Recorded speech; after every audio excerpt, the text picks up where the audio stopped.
Friends, welcome to my YouTube channel. आज मैं आपके लिए एक ऐसी ही कहानी लेकर आई हूँ जिससे हमें अपने जीवन में सफल होने के लिए कभी हार नहीं माननी चाहिए।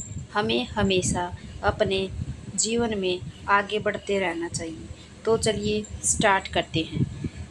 जब तक सफलता न मिल जाए तब तक हार नहीं माननी चाहिए।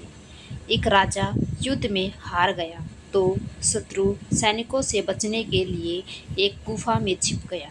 सैनिकों ने पत्थरों से बंद कर दी थी गुफा। जो लोग सफलता पाना चाहते थे उन्हें अंतिम पल तक हिम्मत नहीं हारना चाहिए।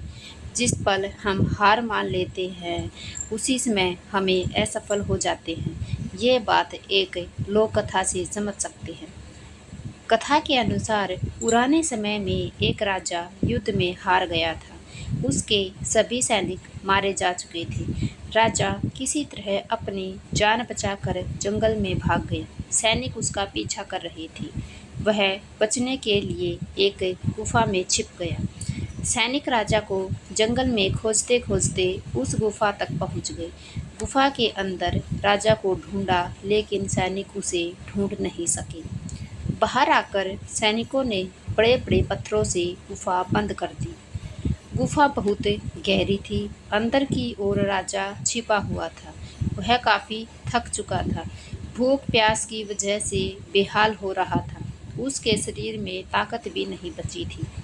शत्रु सैनिक गुफा बंद करके वहां से चले गए तो राजा अंदर बैठा बैठा सोच रहा था कि अब तो उसका जीवन खत्म हो गया। वह गुफा से कभी बाहर नहीं निकल पाएगा।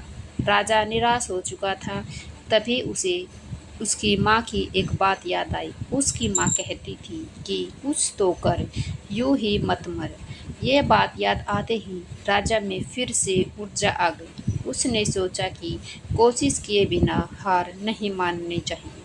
राजा गुफा के द्वार से पत्थरों को हटाने का काम शुरू कर दिया। कड़ी मेहनत के बाद राजा ने बड़े बड़े पत्थर खिसका दिए। किसी तरह राजा ने बाहर निकलने की थोड़ी सी जगह बना ली थी। राजा गुफा से बाहर निकला और अपने मित्र राजा के पास पहुंच गया। मित्र राजाओं की मदद से उसने शत्रुओं को पराजित कर दिया और अपना राज्य वापस प्राप्त कर लिया। सीख, इस कथा की सीख यही है कि हमें सफलता मिलने तक हार नहीं माननी चाहिए। जिस पल हम हार मान लेते हैं उसी समय हम असफल हो जाते हैं। तो फ्रेंड्स, ऐसी ही कहानियाँ मैं आपके लिए लेकर आती रहूँगी। Thank you for this watching video.